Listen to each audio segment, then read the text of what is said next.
Polo Sénégal. Jana to garu basona manga jangale gita do bouger do faywer. Nge elef to tolo ci examen linga sala am na fita mo gëna. Assuré Polo Sénégal. Alors, aujourd'hui, on va continuer la réflexion, toujours par rapport à ce programme de philosophie, qui est un programme d'ailleurs, comme je vous l'avais déjà expliqué, très touffu, très long, laborieux à gérer en une année, mais pour lequel nous mettons tout l'effort qu'il faut pour vous outiller au mieux, pour que vous puissiez être à l'aise devant vos futures épreuves. Aujourd'hui, nous allons nous intéresser à la question des origines et à la spécificité de la pensée philosophique. La question des origines est déjà une question très complexe. Et cela va de soi parce que la philosophie ne date pas d'aujourd'hui pour ce qui concerne l'émergence d'une telle pensée. Et quand on dit la spécificité de la réflexion philosophique également, ce n'est pas forcément des questions de définition de la philosophie, ou bien de dire ce qu'est la philosophie de manière générale, qui vont nous préoccuper essentiellement. C'est plutôt faire en sorte que l'on puisse savoir quelle est la différence entre une pensée philosophique et une pensée qui ne l'est pas. Autrement dit, lorsqu'on pense philosophiquement, comment pense-t-on?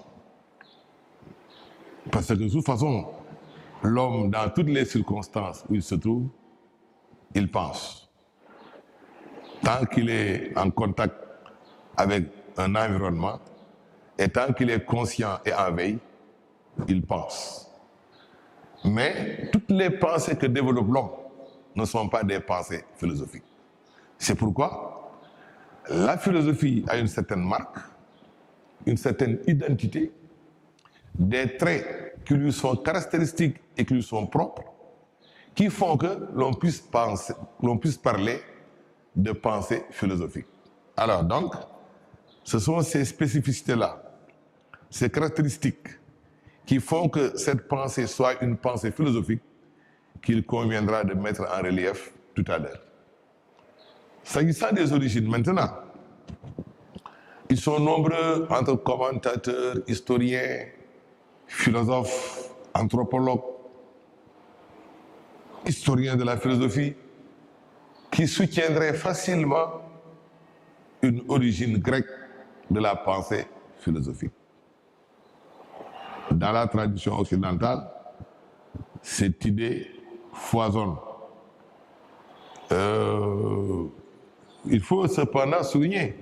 Dire donc que c'est la Grèce qui a enfanté la philosophie, c'est nécessairement accepter aussi qu'on a une certaine conception de la philosophie. Quelle est cette philosophie dont la Grèce est le berceau? C'est d'abord une question qu'il convient d'élucider. Et quand on pose la question de cette façon-là, on doit aussi envisager certainement qu'il puisse y avoir une autre philosophie qui, celle-là, sans doute, n'aura pas été engendrée en Grèce, ou alimentée en Grèce plutôt, et qui pourrait peut-être avoir d'autres caractéristiques, différentes peut-être de celles qui pourraient marquer la philosophie occidentale.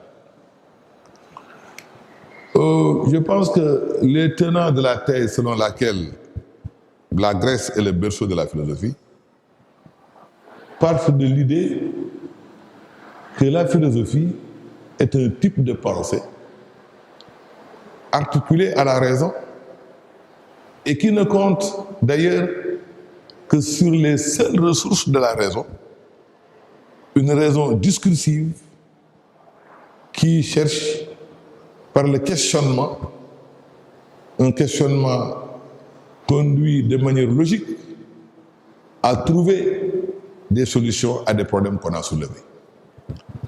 Lorsque donc on amarre la philosophie à ce fondement de rationalité spécialement, on pourrait alors dire, probablement, et je dis probablement, parce que là aussi, il y aura toujours encore des problèmes qu'on pourrait soulever à ce sujet, parce que rationalité pour rationalité, si l'Occident a un type de rationalité bien déterminé, on pourrait trouver dans certaines sociétés des types de rationalité concurrentes peut-être, et qui n'en demeurent pas moins des rationalités. C'est la raison pour laquelle j'ai dit que si l'on tient la Grèce de l'Antiquité comme le berceau de la philosophie, il faudrait forcément qu'on dise de quel type de philosophie il s'agit. Parce que si philosopher signifie l'expression d'une pensée qui cherche à élucider le monde et qui cherche à le questionner pour en comprendre les tenants et les aboutissants, pour comprendre aussi le rapport qui nous lie en tant qu'homme avec la réalité. Si philosopher signifie cela, on pourrait peut-être, sans risquer de dire, on pourrait peut-être avancer l'idée selon laquelle tous les peuples, tous les hommes, quel que soit le moment où ils ont vécu et les endroits qu'ils ont fréquentés, ils ont eu des types de pensées de cette nature qu'ils ont développés vis-à-vis d'eux-mêmes, vis-à-vis de ceux avec qui ils partageaient ces aires géographiques et ces époques, et relativement également à ces questions qui étaient liées à leur existence. C'est pourquoi rien que la notion d'origine pose toutes ces formes de complexité. Si la philosophie est une pensée purement rationnelle, articulée aux seules forces et capacités discursives de la raison, aux seules forces du logos, pour élucider les questions que se pose l'homme, force sera d'admettre qu'un type de pensée de cette nature, en réalité, a vu le jour pour la première fois en Grèce. Et comment en Grèce? En réalité, la Grèce de l'Antiquité a très tôt connu un essor intellectuel, matériel même également, à cause du fait que les infrastructures, le commerce, la puissance militaire, tout cela s'était développé très tôt.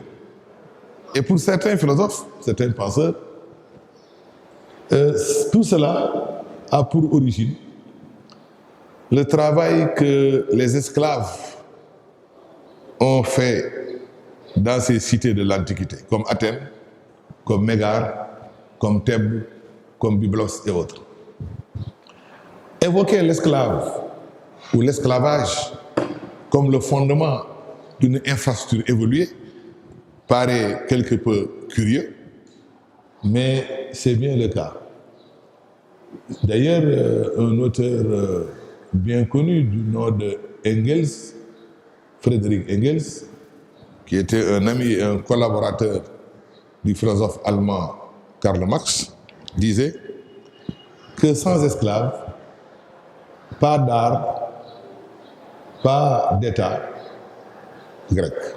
Pour dire que les esclaves qui étaient des captifs que l'on attrapait à l'occasion des guerres fratricides et incestines qui ravageaient la Grèce et qui allaient travailler comme des prisonniers dans les cités victorieuses, que ces esclaves-là donc ont pu bâtir de leurs mains des infrastructures routières, des monuments, des bâtisses, des édifices qui ont fait de la Grèce un univers très heureux à l'époque où pratiquement partout ailleurs à travers le monde, l'infrastructure était moins évoluée.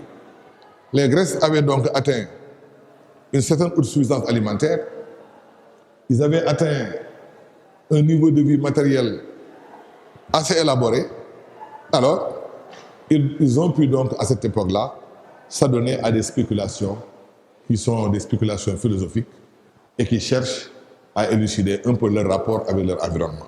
Jaratu garba sonu manga jangale gita do bouger do fay wer nga élève te tollu ci examen